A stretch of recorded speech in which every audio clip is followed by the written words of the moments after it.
Hayag. Anong problema rito sa statement na to? Walang pangalan. PR to. Propaganda ito. Walang pangalan.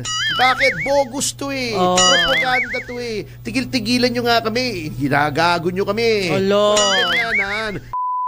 Dagdagan na.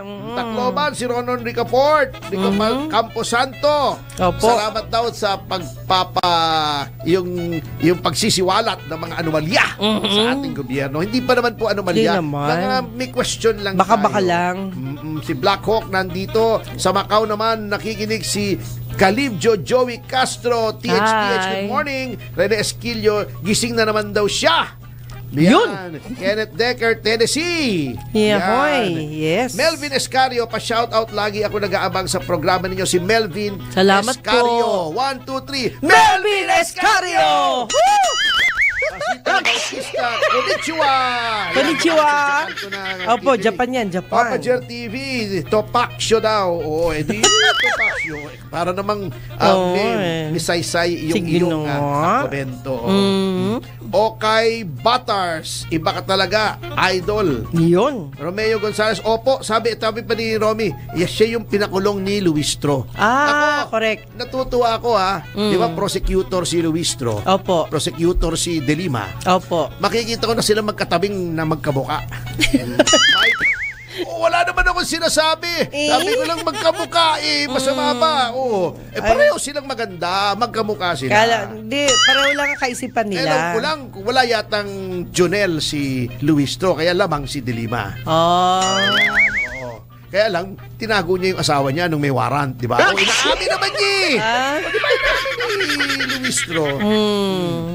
Sabi ni Nep Drox, good morning daw. Morning, good. Sander Vitug, pa-shoutout from Chicago, Illinois. Ryan Yaneta, gandang umaga. Attorney Topacio, sa taxi daw siya nakikinig. At taxi driver siya. Taga Bocaue, Bulacan ang pamilya ko. Yan. Wow. Ibati asawa ko, Chelo Yaneta. At mga anak ko, Joril at Mark Angelo. Yan. Thank you for listening. Mike Herundio, nakikinig po habang nagtatrabaho ba? Ayos. Malaki bayad dyan kasi holiday pay. Double pay yan. Nestor Tuason, ang attorney, sumasaya kami rito sa San Francisco. Pag nanonood kami sa inyo, ay mabuti salamat. naman po. Hi. Yan, Nonito Mendoza. Yan. Oo, tama daw. Taga pinagmungahan Cebu. Si Governor-elect Pam Baricuatro. Tama pala. Yan. Okay, syempre. Bago natin batiin yung mga loyalists natin, batiin muna natin ang ating mga kaibigang Muslim ng isang masigabong Eid Mubarak. Ayan. Oo, ngayon kasi nila pinagdiriwang yung holiday of the sacrifice, yung willingness ni Ibrahim na isakripisyo yung kanyang anak na si Isaac.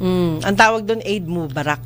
And the Eid Mubarak is Happy Holidays. Happy Holidays. Ang holiday ngayon, baka magkamali ako, ma-offend yung ating mga kaibigan. Ano bang holiday ngayon? Hindi Eid al-Fitr Eid Mubarak. Eid al-Adha. Yan. Ayun. Eid al-Adha. So, happy holidays sa ating mga kaibigang Muslim. Kasama na dyan, Senator Robin Padilla. Yan. Yes. Opo. Okay. Ayan. At syempre, si Michael Guy, si Rolly Mende Tomas. Happy holidays din sa inyo kasi wala kayong trabaho ngayon. No? Si Cathy Palamo, si FG, Jose Miguel Arroyo, Mikey Arroyo. Yan, si Ryan Ang, Raul Paras, si Ramil Oliveros. Ayan. Kapitan Durana. Happy retirement din kay Justice Mario. Ayan.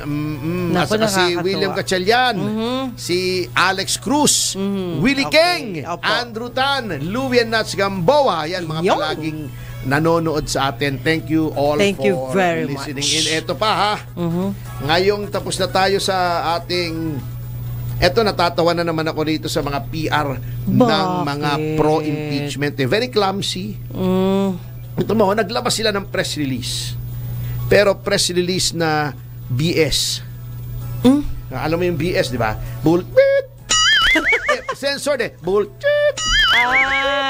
Bullshit! Alalalala. Kasi, eto alam nyo, tagal-tagal ko na sa PR nag-umpisa ako sa Public Information Office ni then Vice President Laurel noong 80s, Apo. late 80s. Nag-aral ako kay one of the best PR practitioners ever in the Philippines, si Professor Ike Gutierrez. Yes. Si Kuya Ike. Casiano Gutierrez. Opo. Ito mo, may naglabas na statement, mga law professors daw galing sa University of the Philippines para sabihin sa Senado na ituloy daw ang impeachment. Okay naman, lahat naman may freedom of speech. Pwede Yes. mong pahayag. Anong problema rito sa statement na to? Walang pangalan. PR to. Propaganda ito, kita mo ha. Law professors from the University of the Philippines have called on the Senate to proceed with the impeachment trial of Vice President Sara Duterte. Yan. Ayun. June 5 daw yung statement, sabi dito. Ang mga profesor daw ng batas sa UP, University of the Philippines, ay nababahala na i-dismiss yung impeachment. Pero walang pangalang kino-quote. Puro the professor said, the statement said, walang pangalan. Bakit? Bogus to eh. Propaganda to eh. Tigil-tigilan nyo nga kami. Ginagago nyo kami. Walang ganyanan. Buti pa yung mga congressmen na nagsasalita, at least, Sila yun. They have the courage, at least they have the courage of their convictions kung di man tayo nag-agree. Pinaninindigan na ako, si congressman ganito. Ito ang pananaw ko, dapat ituloy. Okay lang yun. Pero ito puro the professors argued, the professors stressed. Sinong professor? Kasi Professor Okoy. Okoy. Ayan na. Puro ganun. Kakamutihan to. Walang sinasabi kung sinong pangalan. Yan, attorney. The statement, the professors, yan, puro ganun. ACDC yan. Oo, wala ito. Propaganda to. Propaganda. Try harder, guys. Yes. Ay, nako. Tatawanan lang kayo ng mga makakaalam. Yung mga nakakabasa nito, basta walang pangalan, fake news yan. Okay. Kasi hindi lang naman tayo ang bumatikos dyan, I'm sure. Maraming nagsasabi talagang abala, etc. Yan. Di ba noon sabi natin, ano bang hinahanap talaga nitong si Pangulong Marcos mabwisit na sa kanya, 25% na nga ang approval rating So paminsan-minsan pala ay nakikinig sa tinig ng bayan. Ayun. So sabi niya, tignan natin, baka daw pwedeng 6 months, baka di ba? Yung 2 to 3 years, mahirap yun eh. Mahirap po. Saka sigurado talo na yung mga kandidato niya sa 2028 pagka ginawa. Yung sa San Juanico lang na nga ba't hindi kaya ginawa ito sa San Juanico? Yung, di ba sabi niya, pag-iisipan daw nila kung anong better way. Ang tagal naman. Ba't yung sa San Juanico, hindi lang pinag-isipan? Ayun, nakandaloko-loko. Alam mo yung mga na-trap na mga baboy doon, nakakatayin. Wala na. Wala na. Ginawa ng chicharon. Hindi na nakaabot sa palengke. Mamamatay Wala na. Habang may konting taba pa. Tama. Ginawa ng chicharon.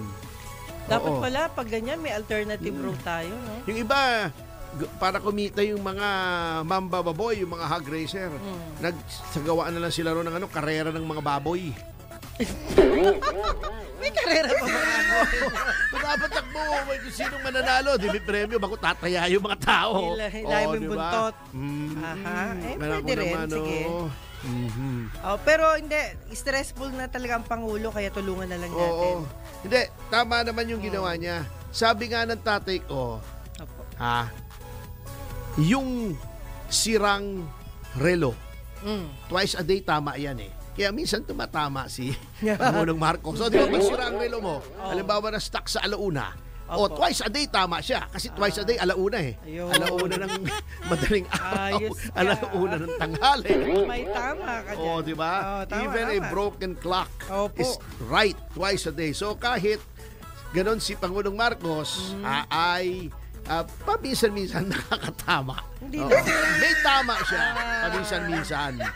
Di ba? Kanta yan, Alin, may tama siya. Paminsan-minsan. May tama. Nahulugan talagang may tama ang presidente. Paminsan-minsan. Paminsan-minsan. Paminsan-minsan.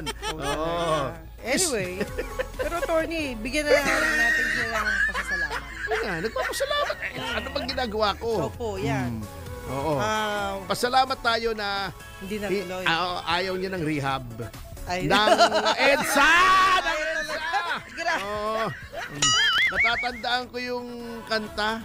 Alam niyo ba yung kanta? Di ba? Ano po? Yung made me want to go to rehab. I said, no, no, no. Di ba? That's right. Sino kumanta doon? Patay na yun eh. Yung payat.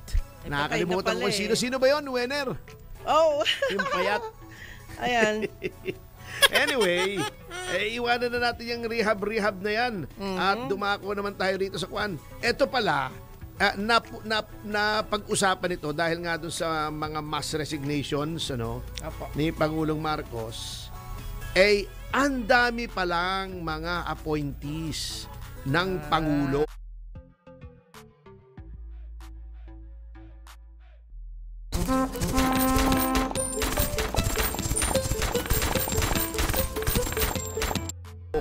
Na kailangan ng kumpirmasyon ng Commission on Appointments. Opo. 360 pala ang nakabinbin. Ang dami Kasi di ba ang tagal nawala ng sesyon ng Senado. Opo. Dahil ng kampanya, di ba? Yes, yes. So, yan nang hindi ko maintindihan dahil ang mga kampanya tigil na lahat ng trabaho kaya naipon yung mga trabaho. Teka muna, ano ba ngayon? Bukas yata mag-uumpisa ang Senado. Kaya itatakel nila 360. Paano kaya nilang gagawin yun? Ando ka ba, sir? O dito ka? Wala. Bakit ako mapupunta roon? I-appoint ba naman ako? Malay mo, pag nakita ka busit sila sa pagbumuka ko. Hindi. Makita pa lang yung mukha ko, kumukulo na yung dugo ng mga yun. Baka magka-alta presyon pa sila pag nakita nila ako ron. Malay mo, bagong ihip ng hangin. Anyway, kasama dyan yung mga bagong hirang na mga miyembro ng gabinete. Yan. Si Transportation Secretary Vince Dizon. At Bago ba yan? Hindi, matagal na kasi ang ganyan kasi yan kung ang Congress ay walang sesyon, ad interim yung appointment. Pwede kang i-appoint habang hindi ka na confirm ng Commission on Appointments. Ang tawag doon ad interim. Okay. In the meantime. Okay. Ito ba mga ad interim? Okay. DICT Secretary Henry Aguda. Okay. Yun. Di ba, Aguda, ito yung pag nagbubuka ng hotel. Di ba, sa internet? Di ba? Aguda. Agoda pala. Agoda. Oo. Mura yung hotel doon kaya lagi ako nagbubuk doon At si Presidential Communications Office Secretary and Government Contractor Jay Ruiz. Confirm na siya. Meron din. For now. Sa June 4 pala. Sino mga Commissioner Noli Pipo at Maria Norina Tangaro Kasingal ng COMELEC. Ito, malakas tong si Commissioner Noli Pipo Kasi meron siyang People's Power. Ako. Oo. Para naman tinipos siya. Bakit? People's? People's Power di ba? People's Power. Okay. Kaya lang, ang problema nito ay may protesta sila. May pagtutol. Saan niya? Sa kanila. Ang Duterte Youth, di ba? Kaya yung panauhin natin dito last week. Tinututulan sila formally, nagsalang na ng formal na oposisyon. Ang Duterte Youth sa pamumuno ni dating NYC Chairman Ronald Cardema. Ito, i-confirm din pa si Luis Meinrado, Pangulayan ng Civil Service Commission, and Douglas Michael Malinin ng Commission on Audit. Ngayon, at mga opisyal, marami pala, 294 na opisyales ng militar. Wow. Ngayon, maaari nagtataka, kayo. Ano ba itong commission on appointments? Liwanagin natin para maintindihan nila kung anong nigagawa. Naalala ko yung anak ko kasi noon Anong nigagawa mo nung bata pa siya? Okay. Ang Commission on Appointments po ay isang parang committee. Committee mismo, hindi lang parang. Komite ng ating lehislatura. It is part of the system of checks and balances. Para, di ba, ang tripartite system of government, ang philosophy niyan, para hindi maging masyadong makapangyarihan ang kahit isa dyan, yung dalawa, parang kinokontrol niya. Halimbawa, ang Pangulo. Yan. Ang Pangulo ay makapangyarihan. Chief Executive siya, hawak niya ang military, ang pulis, lahat ng executive officers, yung mga gabinete, di ba? Marami yan, Department of Justice, DILG, di ba? Sa ilalim niyan, mga NBI, BI, lahat Tariff Commission, Customs, makapangyarihan. May mga opisyal dyan na dapat siya ang mag-appoint. Lahat. Because appointment is an executive power. Ayun. May mga opisyal dyan na siya nag-appoint na kailangan may approval ng legislature. Yan ang control ng legislature sa executive. One of the controls. Ang control naman ng executive sa legislature ay yung veto power. Pagka dinala sa kanya for signature ang isang batas, pwede niyang i-veto, sabihin niya, ayaw ko ng batas na yan, hindi ko pipirmahan yan, hindi magiging batas yan, babalik yan doon. Kailangan ng 2/3 na boto para ma-override ang veto. Pagbubotohan pa pala. Ang check naman sa both the executive power and the legislative power ay ang Korte Suprema. Yan. Kasi pag merong ginawa ang lehislatura na unconstitutional na batas, pwede mong ipa-declare unconstitutional sa... Enjoy up to 2,000 pesos Lazada vouchers at Lazada 66 Super Wow Sale. Get KFC Zinger and Shots Combo for 2 for 290 pesos lang. Sa Korte Suprema, ganon din pag may ginawa ang isang bagay ang Pangulo na unconstitutional, may grave abuse, yan, pwedeng ipawalang bisa ng judiciary. Example, yung kay Laila de Lima. Di ba noon, nagpa-issue siya ng hold departure order sa laban kay dating Pangulong Arroyo. Kinwestiyon namin sa Supreme Court. Executive yung nag-issue. Secretary of Justice, di ba? Executive Department. Sabi ng Supreme Court, walang kapangyarihan ang ang executive na mag-issue ng hold departure order. Judiciary lang. Okay. Eto pa, naggawa ng Truth Commission ang Pangulong Arroyo noon. Nag-create siya ng Truth Commission para imbestigahan yung mga anomalya daw laban kay Pangulong Estrada. Sabi ng Supreme Court, hindi pwede yan. Yun. Ang legislature naman, naglabas sila ng di ba may mga batas, yung cyber libel law. Sabi ng Korte Suprema, ito mga provision na to, hindi pwede, unconstitutional yan. O, di ba? May mga ganon. Iba-iba pala, no? Yes. Eto, ang CA or hindi Court of Appeals, Commission on Appointments. Ang hirap kasi ng initials itong Commission on Appointments Pag sinabi mong CA, baka isipin. Court of Appeals. Pag sinabi bang COA, parang Commission on Audit, COA, di ba? Kaya hindi mo minsan nagugulo ka. Saan nilalagay nila? C bago maliit na O, bago A. Ang nangyayari, minsan nagiging OA sila. Eto! Naging OA pala. Eto ang mga opisyal na kailangan dumaan sa CA na binubuo ng 12 kinatawan mula sa House. 12 senador at ang chairman ex officio ay ang Pangulo ng Senado. The Senate President. Cheese. Yan. Okay. Ito po ang mga kinukumpirma ng CA. Heads of Executive Departments, mga gabinete, ambassadors and other public ministers, yung may rank ng ambassador. So, yung mga appointed na ambassador, dumadaan sa CA yan. High-ranking officers of the armed forces from the rank of colonel or naval captain pataas. Kasi 'di ba sa Navy, yung kapitan, colonel yun eh. Opo. Yung kapitan medyo mababa yun sa infantry, sa army. Sa Navy mataas na yung kapitan. Ayun. Captain is colonel. Ang general is commodore, 'di ba? Oh, bago 2-star general, admiral. Ayun. 'Yon. Regular members of the Judicial and Bar Council. Yan. Chairman and Commissioners of the Civil Service Commission. Commission on Elections. Commission on Audit. Yan. Kaya dumadaan yung si Pipo. People's Power. At saka yung si Kasingal.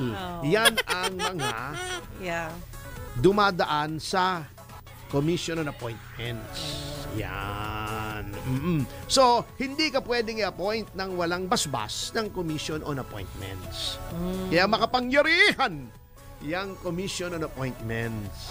Kaya ito, naipon, ang karamihan pala dyan, yung mga colonel, pataas eh. Yung mga naipon ng mga appointees. Ngayon, nagtataka sila, si General Torre ba dadaan sa Commission on Appointments? Parang hindi. Hindi. Ayun. Alam mo kung bakit? Hindi kasi military ang PNP.